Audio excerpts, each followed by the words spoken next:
ഇത് നമ്മുടെ മനസ്സിലുണ്ടാകണം. ഉമ്മമാരും ബാപ്പാരും മക്കളുണ്ടാകണം. ഖദ് അഫ്ലഹ, താഴെ പറയുന്നവനെ വിജയിക്കൂ. ഇനി പറയണോനെ വിജയിക്കൂ. അവനെ വിജയിക്കുള്ള പറഞ്ഞാൽ ഓൻ കല്യാണം കഴിച്ചാൽ അവന്റെ കല്യാണം വിജയിക്കണമെങ്കിൽ താഴെ പറഞ്ഞ സ്വഭാവം വേണം. അവൻ വാപ്പയായാൽ മക്കളും ബാപ്പയും തമ്മിലുള്ള ബന്ധം വിജയിക്കണമെങ്കിൽ താഴെ പറഞ്ഞ സ്വഭാവം വേണം. ഭാര്യമാരാണെങ്കിൽ ഭാര്യാഭർത്തൃ ജീവിതത്തിലും, അമ്മായിമ്മ മരുമകൾ ജീവിതത്തിലും, അമ്മോശങ്കാക്ക മരുമകൻ ജീവിതത്തിലും വിജയിക്കണമെങ്കിൽ താഴെ പറഞ്ഞത് വേണം. എന്താണ് ഈ പറഞ്ഞറിയോ?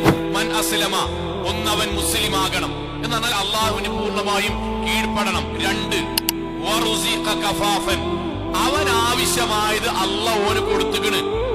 അത് കൊടുത്തോണ്ടിട്ടുണ്ട്. പൈസയായിട്ട്, വരുമാനമായിട്ട്, മക്കളായിട്ട്, വണ്ടിയായിട്ട്, വീടായിട്ട് ഞാൻ കൊടുത്തോണ്ടിട്ടുണ്ട്.